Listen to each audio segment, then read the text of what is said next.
This is the London Fintech Podcast, brought to you by your host, Mike Ballerman, bridging the worlds of suits and t-shirts, of finance and technology, bringing you insights, stories, and inspiration from the golden age of opportunity and innovation happening in London right now.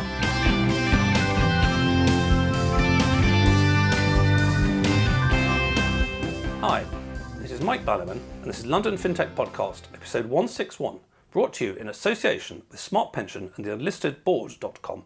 And I'm delighted to be joined today by Marwan Forzley, CEO of Veem, that's V-E-E-M, to discuss global payments for small businesses. Marwan has been in payments for many years and was first a founder in 2002, so speaks from long experience of both.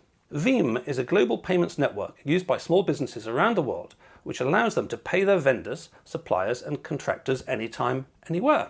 They handle payments to 110 countries in 50 plus currencies and have about 200,000 B2B customers. One way they manage such a long list of countries is to use a unique so-called multi-rail technology. Basically, they've wired themselves up through a bunch of different conduits, ranging from bank-to-bank transfers at one end, through the likes of card payments in the middle, to at the other via cryptocurrencies. I'll leave the details to Marwan to explain, but this enables them to have a broader range of options for any particular transfer, and for the end users enables them to have a much richer range of payments destinations. In this year's New Year special, boy does that seem a lifetime ago now, I was reviewing the past 5.5 years of the London Fintech Podcast and remarking upon how many FX firms were around in 2012. Well, FX is still there, of course. You can't transfer money from one country to another without either the buyer or the seller having to do an FX transaction.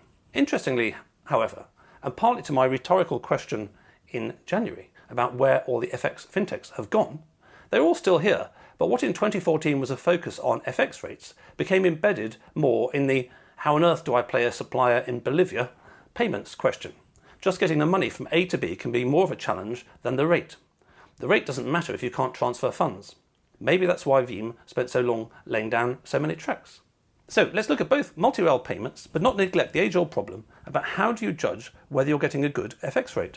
As long-term listeners might recall, the more B2B FX fintechs in London back in the day would quote you a rate up front, whereas the more consumery, media-hyped FX fintechs would later email you what the rate was. As I found out decades earlier, the latter approach leaves a gap a mile wide for all sorts of practices. Plenty to talk about, so let's get on with the show.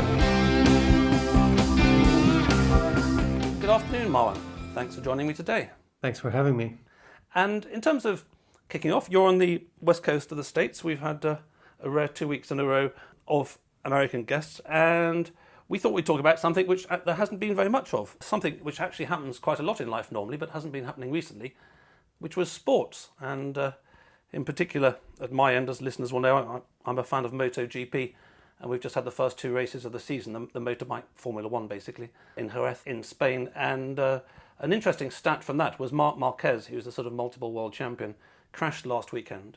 And their airbag crash protection leather suits, very sophisticated things, record the acceleration rate.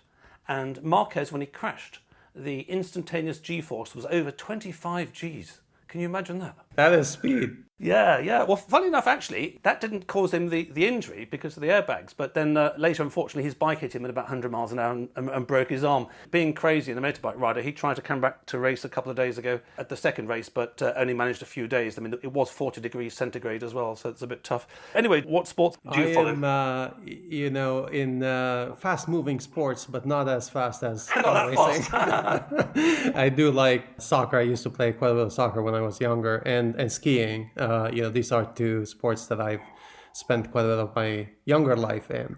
And which position do you play at football? Yeah, football in UK standards. I do play forward. I played, mid as well as forward, but mainly forward. And I have no idea. I mean, here in schools, it really depends upon the type of school. I mean, I actually liked football. I supported for my sins Aston Villa, and I liked kicking a ball around myself. But my school played rugby, which I hated because it was just a sort of basically a game. It's a kind of an arbitrage on puberty, really, which is when you get to the stages of like 12, 13, 14, it's whoever's got the testosterone first just crushes people on the pitch, and they call it a sport kind of stuff. So I was never a fan of rugby. But in the States, at school, I have no idea, actually, what percentage of kids would play soccer and what percentage would play American football. I don't really know, but I think it's one of the fastest growing sports in the US is actually the US soccer. And I think it gained popularity after all the hype that we've seen in the past 10 years, both in Europe as well as, our Brazilian friends. And that whole remarkable display of really interesting matches got people excited about taking the sports on the US side. So we've seen increases in soccer fans in the US as well.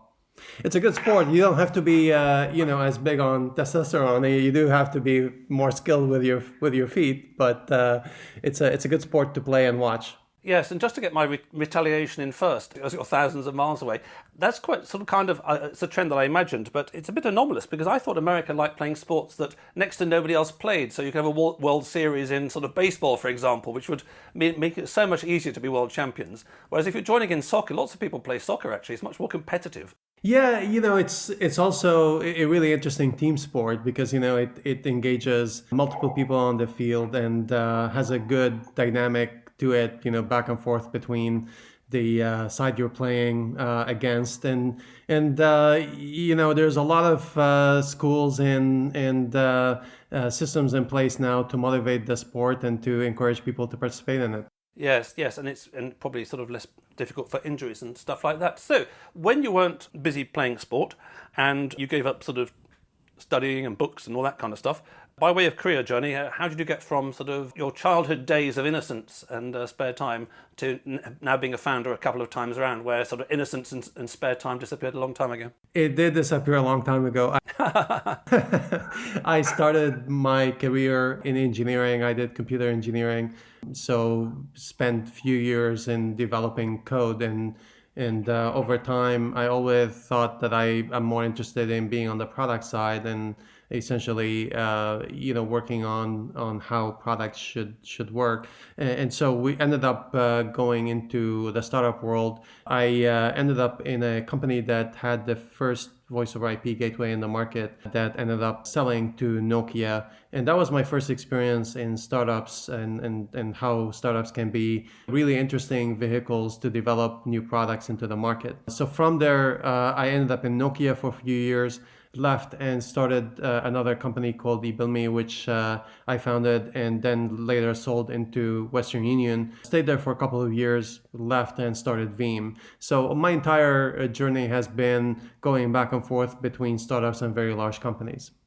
Well, that's another coincidence because not only do we have two American guests in a row in a show which is generally sort of emphasising the word London, but last week's guest was Clay Wilkes from Galileo Financial Technology, who is very active in the early days of voice over IP as well, actually. So this is literally a complete coincidence. But that kind of really technical stuff must, in a way, be quite a good preparation for payments, because coming from an FS perspective, payments is the dirty, nitty-gritty stuff which has been cobbled together over the sort of centuries and is really quite complex. I mean, people outside payments think, oh, payments is fairly straightforward. That's not very hard, is it? Until you go into it, and then you find actually there's sort of a ton of detail inside it. But having said that, would you say that payments are simpler than voice over IP? Because if you've got a voice, you've got to chop it up and you've got to make sure it goes around the world and gets reconstructed in the same order and doesn't miss things and like that. I mean, which is the hardest technically, as it were? Or the different dimensions of technical difficulty, perhaps? It's really interesting, actually, comparatives between communication industry and payment industry. I would say there's actually a lot of similarities. Both are disciplines that require quite a bit of accuracy, quite a bit of ruggedness and scale with it. Can you imagine, for example, if you're building software and you connected the wrong people together and you're supposed to call your mom and you ended up talking to some stranger by mistake, that is a fairly costly mistake. And in payments is the same thing. If you're sending money to one of your suppliers and you end up sending it to the wrong party, then that money is going to be fairly difficult to unwind and bring it back to the right parties. So they have a lot of similarities in the need for ruggedness, scale, security. They're very similar in that payments, like communication, is a two-party system. You have the payer and the payee. In the world of communication, you have two people talking to each other. And they're both regulated industries as well. And so it creates a lot of interesting parallels between the two of them. I'd say that, payments, as you mentioned, I call it, it's not walk in the park. It does sound simple on the surface that, hey, you're moving money to another country, but it is one of the more complicated endeavors because you're dealing with people's money, you're dealing with regulatory systems around the world, compliance, security, you're dealing with technicalities about how money moves, and you're dealing with KYC and KYB issues that are required before you even move money. So the amount of moving parts that you have to administer and pull together to complete the movement of funds from point A to point B is quite extensive, and you have to have quite a bit of know-how to get it done. Right, okay. Well, we'll come on to a little bit more in a minute, Veem, because you're clearly masochistic or like a challenge in that you didn't just connect all these countries that you deal with together in a kind of spider's web, but you did it using 5 different spider's webs, which is sort of a volunteer step forward, perhaps, but we'll come back to that. Anyway, so kicking off in terms of the sort of the history of this whole sort of payment slash FX space, as I was just randomly reflecting in the intro, in London anyway, in 2014, everybody wanted to do FX.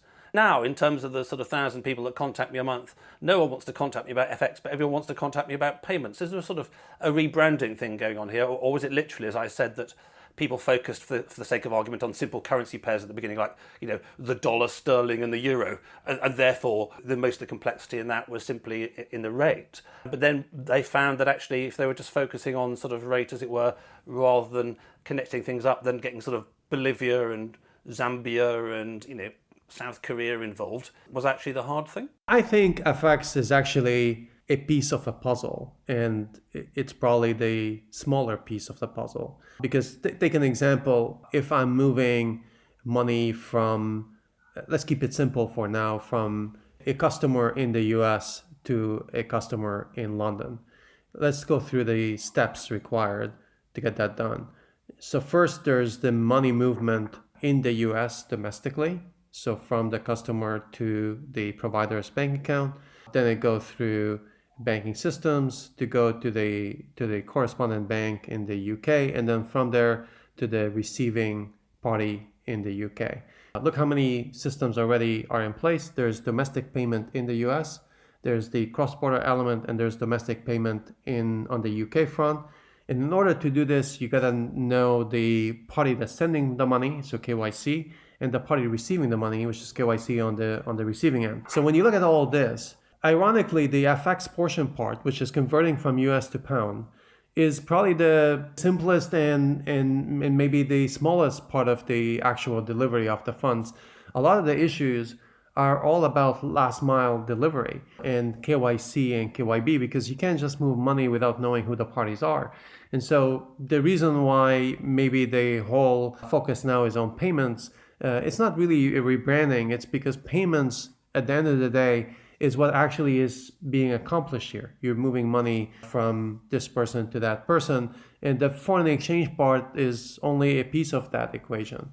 Obviously you have to worry about the price and making sure you got a fair price for that exchange of money, but that's a piece of the puzzle, not the entire thing. Right, that makes sense to me. So in terms of payments, if I go back decades to when nobody really thought about doing international payments, or very, very few people you actually knew did international payments. I mean, I don't know, British Petroleum or, IBM would be doing payments, but, you and your friends would never do an international payment, and most businesses were more domestic. So, for example, pre-1978 in the UK, there were exchange controls for the start, which is I couldn't just send money abroad without asking the government or whatever it was effectively. So from those days, payments, I was about to say work well in most countries, but the US is, for some reason I never quite understood, somewhat backwards in terms of checks and all this kind of stuff. But for quite a long time, doing a payment from bank to bank in the UK has been fine. It was a bit slow and all that kind of stuff, and different countries have different mechanisms. And then what we've seen in terms of literally globalization in the past sort of 30, 40 years is a greater interconnection of all these completely different systems. And as you say, the tech systems, regulation has come from nowhere, that it didn't really exist 40 years ago at all. What wonderful naive times they were. And people have found that very challenging. So that creates all sorts of issues. Which particular issues was it that led you one morning to wake up and think, I know what I'm going to do today. I'm going to have a coffee and then I'm going to found Veem to do payments. What particular thing did you see in the marketplace? What thing did you think was broken that you thought, I can solve that, and I can solve that in a way that's going to make sense for us making money and for my customers making money? Yeah, it's a really interesting question. I mean, think of when you buy coffee in the morning. Do you think of how you pay? I mean, it's something that you just do. It's habitual. You go into your wallet, whatever you have, cash card, you pay and you move on. Your mind is somewhere else. You're thinking about your emails and calendars and what your day is like and, everything else in life. Payments is not something you think about. Now, let's do the flip of that. Let's say you're moving money internationally. Now, you can't just do it. You have to really think about it, and you have to plan your day around it. You have to get the receiver's bank account information, the SWIFT codes. You got to figure out the foreign exchange. You got to figure out fees. If you do it through the bank, you got to make sure you either can do it online. Sometimes you have to show up to the bank, to the branch, and do it in person. You have to make sure you do it before cutoff times. I mean, look at the complexity for sending money from one person to another in an international setting compared to buying coffee in the morning. It just goes from really simple to really complex. And I always thought that it is wild that this problem have not been simplified and sorted out. And that's why we started Veem. It really is the idea that there needs to be a very different approach to international payments. And you need to structure it in a way where it takes all this complexity and simplifies it into things that people relate to. All I need to know when I'm sending money, it's like, who am I sending to? So the email address that I'm sending this money to, how much am I sending? And when is it going to get there? And that's it. Yes, absolutely. Now, in terms of that world, in terms of trying to connect it all fairly simply, then I think most people who've been on the internet for a while, their first experience of that would be PayPal. So PayPal, they had their little beachhead with eBay, blah, blah, blah, blah. And I think roughly everybody who's very connected to the internet has come across sort of PayPal in the past. So they were an early solution to connecting things up. I haven't followed it in detail very much. I don't actually use them much myself personally these days. So obviously they had some way that they achieved quite a lot of scale quite quickly. But then in terms of what they leave on the table, I suspect that their margins are pretty sort of chunky. They seem to be as an individual. I think PayPal historically is a significant event in the industry, because I think in terms of money movement, I think of them in large sort of categories. So the first category historically have been through the banks. The bulk of the money around the world moved through bank wire. You go to your bank and you send international wire. Then there was the second industry, which then became an alternative to the bank, and it's still a fairly small industry in this big scheme of things, and that is the foreign exchange companies and remittance companies that basically provided an alternative infrastructure to moving money through the banks. And generally, that industry tends to be sender focused. You get a slightly better UI compared to the bank and cheaper FX compared to the bank. That's the second industry that got created along the way. The significance of PayPal is the emergence of the third type of industry, which we call peer-to-peer payments, which is the idea of having both the payer and the payee on the same platform talking to each other. And I think there was a whole bunch of other companies created that are similar to that structure. So, think of like Venmo, Square Cash, Zelle, WeChat Pay, Alipay, Revolut, all kinds of companies that had that structure then emerged where both the sender and the receiver are party to the system. So that third category, peer-to-peer models, are actually, the one that had seen more scale and faster scale compared to the second category, which is foreign exchange companies and remittance companies. So I think the significance of PayPal is that they kind of set the tone or started that trend of that third type of way of moving money. And that system has been successful. Now, it's a system that was designed not necessarily to optimize foreign exchange, and they're far from optimal. It was designed around simplicity. And I think a lot of the follow-on companies that were in that space were also designed around simple experiences primarily. Okay, so going back to the morning when you were buying your coffee, not paying much attention to how you were paying for it, and then while they were making your double skinny latte frappuccino or whatever it was with sprinkles on the top, you thought, I know, I'm going to set up Veem today. Did you think that you're going to be one of those categories, or are you going to be a fourth category, or did you suddenly think, I'll do multi-rail because they put LSD in your coffee or something? I think Veem is an example of the third category, peer-to-peer, but for businesses. Because a lot of the peer-to-peer models have traditionally been consumer-type businesses. So if you think of like Square Cash or Venmo or WeChat Pay, I mean, these are consumer businesses and they're domestic in their orientation primarily. And so what we wanted to do with Veem is basically take the lessons learned from that model, apply it to businesses, and have it run globally, both in a domestic setting as well as international. Now, where the concept of multi-rail fits in, that's a whole different philosophy as well. That's an idea that in order to simplify movement of funds, you got to make sure that the rail ends up working for you, and there needs to be multiple rails because it's a big world, and there's too many use cases, too many settings, too many sizes of payments, and you want to make sure that you can have the various technologies work for you to move that money from point A to point B. That's the concept of multi-rail. And your rails, to be clear, are what? If I'm going to do some London FinTech podcast hoodies, as I've been mentioning recently, it's my idea of the year. I've been locked down too long. And I persuade you after the show's over that this hoodie will make you look even cooler than the hoodie you're wearing now. And you send me $20 and I'll send you the hoodie. Don't worry, you know where I live, so you'll get the hoodie. What 5 rails could that $20 actually get from you to me over? We have 5 that we work with, and we use them in different settings.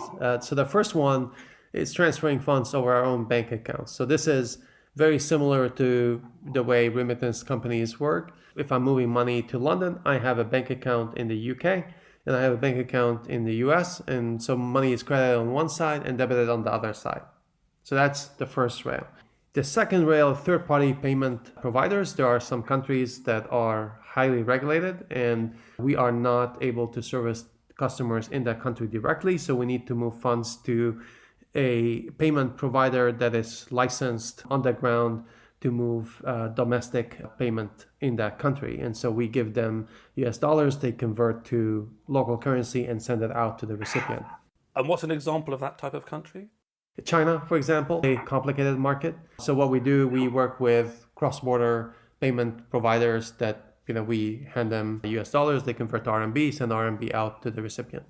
So that's an example of third-party providers. We work on the blockchain, where we essentially use crypto as a synthetic cross from one currency to another. So for example, if I'm sending money from US to Mexico, I'm using the cryptos as a way to convert from US dollar to pesos. So I go US dollar to crypto to pesos. And that is a synthetic cross that's used to convert from one currency to another.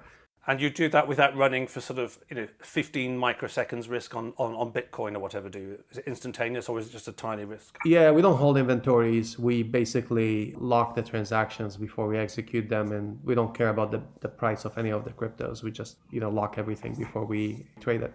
So that's the third rail. Then we also move money real time on cards. So we're integrated into Visa and MasterCard's rails so that we can move money directly to bank accounts connected to your debit card. And then we also have access to SWIFT, which we use in very long tail markets. We use it for very large transactions. We use it for like-to-like transactions. So we're not married to any of the rails. We are married to a good customer experience, and we optimize the rail based on whatever is best for the user. And that's fundamentally a philosophy that we really like, that the world needs to have multiple rails, and the rails should work for you, not the other way around. So if this was this analogy is not going to work at all, I'm already regretting it, which is that if Veem made cars, all of what you just said would be under the hood. It would be invisible to me. I just drive the car. And this is a really stupid analogy. It's getting late in the day here. And for example, let's say I was driving to Bristol. I would use a diesel engine. Sorry, the car would use a diesel engine. If I was driving to Newcastle, it would use a petrol engine. If I was driving to Huddersfield, it would use an electric motor or something like that. But basically, behind this awful analogy, which I really wish I hadn't started, metaphor, it's invisible to the user, but it provides functionality in that car. in the Veem payments experience that you wouldn't have without all those different engines or all those different rails?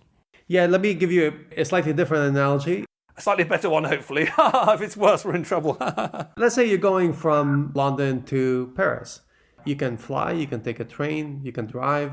You choose whatever is, best for you. I mean, some days you don't have time, you want to fly. Some days you have more time and you want to take an alternative transportation method. You choose whatever is best for you. That's the key thing. It's the same idea for payments, except that we're hiding it from you and we optimize it on the back end. And the reason for that is when we actually exposed it, people don't care. People just want you to pick whatever is the best option and just do it. And some class of customers do care and want to optimize that. And that tends to be the very large customers. But in general, for SMBs, I just want to sell my t-shirts or my hoodies and just do it for me. That's how they, react to the system. And so everything that we talked about is behind the scenes. It's not visible to the user. I see. And just to finish off the sort of slight Veem arc, so I assume that if you're B2B, that you're more of a sort of, a browser interfacey website stuff that I go as opposed to an app. I mean, businesses presumably don't get their mobile phone out and download apps and pay like that, or maybe they do both. We do both. I mean, it's primarily a web app, but it's, adaptive to your mobile phone. And so it's designed in a way where regardless of the type of phone you have, it adapts to that. Okay, so just before we get on to the future of where you think this is all going, we did have quite a lengthy conversation when we were preparing this podcast on the question which sounds extremely simple to anybody who isn't in the foreign exchange markets, and to people who are in the FX markets, they kind of philosophically know that almost in a sense the question doesn't exist. So the question being, of course, which is what's a good FX rate? Now, of course, that exists, and that you can go and change your holiday money here or there, and you get more money. So actually, it makes sense on that level. But as I was saying 30 years ago when I was running Global Fixed Interest for Management, we had FX dealers. There is no such thing as the FX rate between the US dollar and sterling, because it's actually now different from when I started speaking. And there isn't a rate, because I could call Barclays or I could look on my little Bloomberg terminal and I get two numbers there, and HSBC have got two numbers. So one of the problems is that it's very hard to say what the rate is, and therefore, in a sense, it's very hard for businesses to indicate how good the rate is they're getting. I mean, it's a well-known example of here, TransferWise sort of got told off, I think, 4 years out of 6 by the Advertising Standards Agency, essentially for giving untruths about sort of how good their rate was comparatively. And as I say, back in the day, if I wanted to change $10 million into yen, I'd have FX dealers to do it for me who are, employed by me, and therefore they would sort that out all behind the scenes and tell me what rate is. Without going into the massive complexity, in terms of businesses who are doing B2B payments around the world, I've got my hoodies business now. I've come up with this great idea of persuading every guest that they can only come on the show if they take 100 hoodies off me. Now I'll be doing payments around the world, and I will use Veem, honestly, and I'll tell every guest that I'll use their thing, whatever it takes to get the hoodies thing going. If I'm a big company, I have a treasury department, and the treasury department, they're professionals, they sort it out. And I say, did we get a good rate? And oh, yes, we do this, blah, blah, blah, blah, handed over the problem. But for many small businesses, and for me in my hoodie business, I'm really busy sort of, ironing on the stickers on the back of my hoodie myself at the beginning and doing whatever it takes. I don't really have time to go into long philosophical diatribes about what the FX rate is or isn't, and what Barclays are quoting and HSBC and all that jazz. So how do we get just a simple answer to businesses, which is, yeah, these guys give you a good deal? It's a super interesting question, and the entire FX industry is sort of designed from the grounds up to be opaque, and it's hard to figure out what actually is going on, because there's multiple reasons why it can be gamifiable, in that you'll see one rate, and then what happens in the industry sometimes is like, when you sign up and you log in, you get a different rate, and then the rates change over time, and the entire thing is not clean or simple. We, operate on a philosophy that, we just need to make sure that the pricing is fair to the user. And fair, basically, it's whatever we get from the providers we mark it up and give it to the user, and that's it. We focus on helping them with all the other issues in payments, from last mile, KYC, KYB, making sure we get the delivery on time. And we fixate more on that and just try to get a fair FX pricing. The reason why it's complicated for the user, because if I'm selling my hoodies, I am focused on making sure that I have 50 hoodies to ship and I get the shipment done up by Friday because I need to get my money for the shipment that I make. And so people are more concerned about tracking the payment, delivery of the payment, making sure it gets there on time. And they just want to make sure that you're not ripping them off. That's basically it.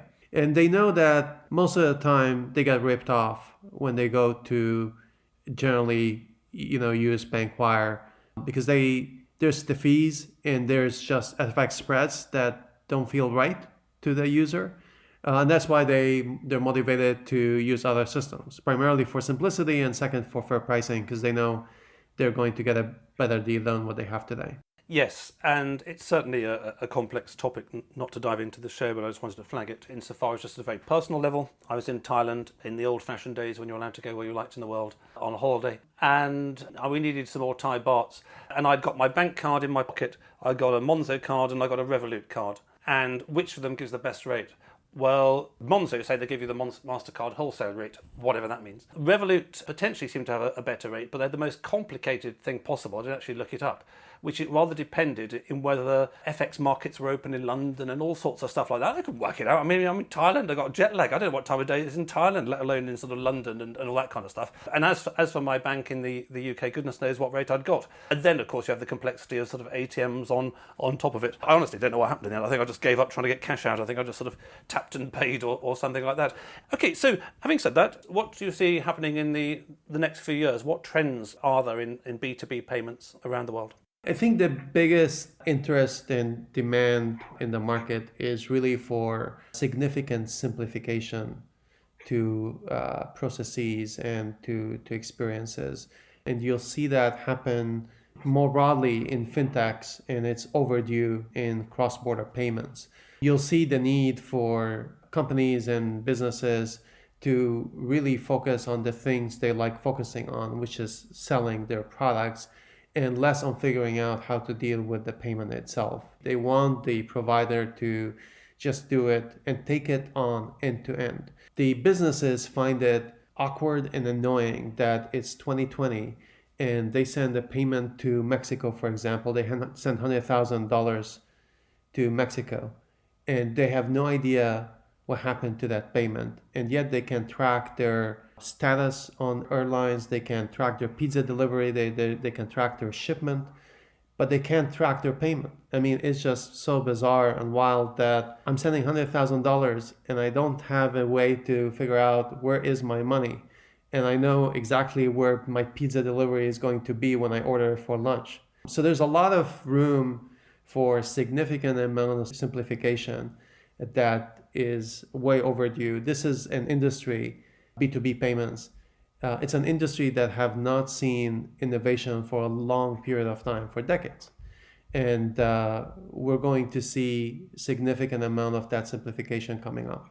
Right, okay, I get that. So it's really a question of bringing global payments into the digital age, where, as you say, it's simple, it's clear, it's transparent, which is, oh yes, Marwan's $20. It's roughly halfway over at the Atlantic now, and it's going to land at Heathrow in 3.1 seconds or something.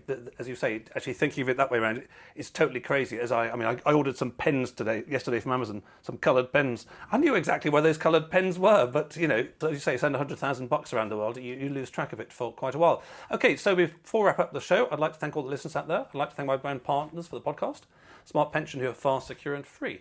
Check out their UK workplace pensions at autoenrolment.co.uk and theunlistedboard.com, my latest project pulling together information and resources for directors of unlisted company boards to help them make their boards engines of growth. So, Marwan, we've mentioned Veem once or twice during the show. What would you like to tell the listeners who are in up to 192 countries around the world? Only 40% are in the UK, so they really are spread around. Which the listeners should be checking out Veem straight away, and what does Veem want more of in which countries to be even sort of bigger and more successful than it is at the moment? We're absolutely interested in more partnerships and ways to collaborate together. I mean, it's a big world, and we function on a model where we have partners in different countries to work with. And so the list of partners include banks, where we do payment back and forth in the various countries. We're looking for distribution partners, where we introduce the product through their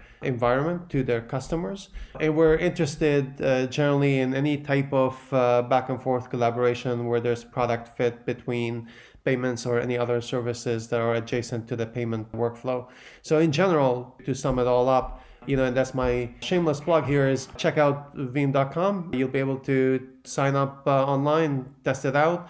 And we're just looking for partners to work with all around the world, from banks to complementary products to potential distribution and partnership type arrangements. So having built the technology that enables payments to the majority of countries in the world, I wasn't going to say that's the easy bit, because as you said earlier, it's not as easy as it sounds. But the challenge you then have, of course, and I'm not sure how the marketing works and how people become aware of Veem, as it were, which is, I don't know, for the sake of argument, let's say there's 1 billion businesses in the world. How do you get Veem's sort of name and message in front of a billion businesses? I mean, what is your basic approach to sort of globalizing on the customer front? It's partnerships, a lot of partnerships. We integrated into QuickBooks, Xero, NetSuite. We're interested in expanding that type of work to all kinds of partners. So listeners that you have that have an environment where businesses and users essentially use to do their day-to-day payments, we'd love to plug into that.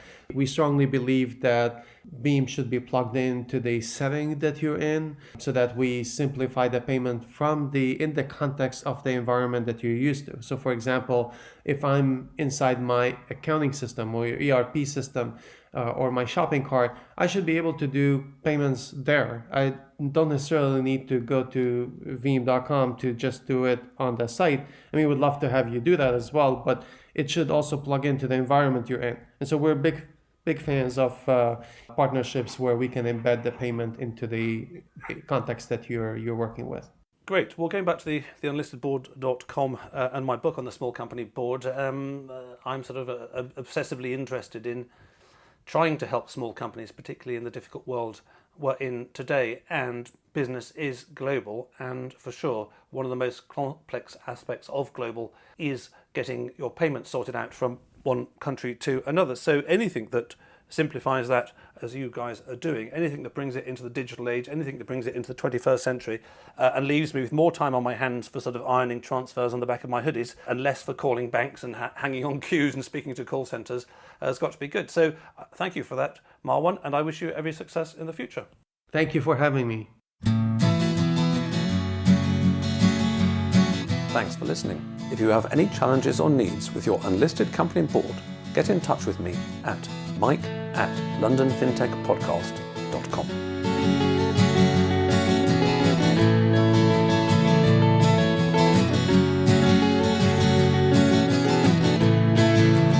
We could sit in a bender all day, watching the firelight dance, watching the firelight dance. We could walk in the mountains before dawn, watching a happy moonrise, watching a happy moonrise.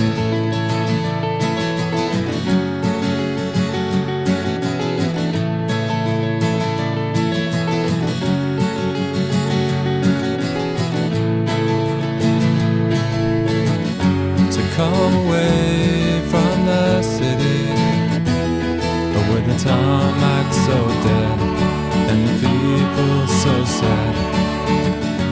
Come away from the city, with the faces so grey, with the pain of the everyday.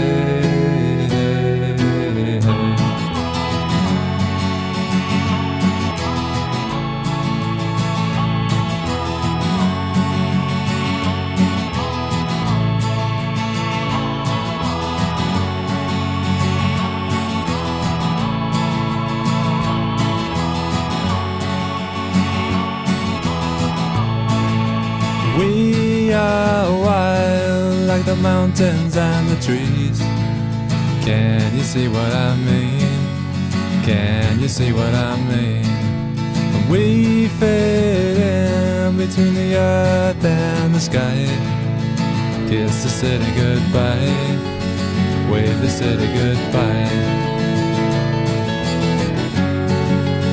wave the city goodbye, wave the city goodbye.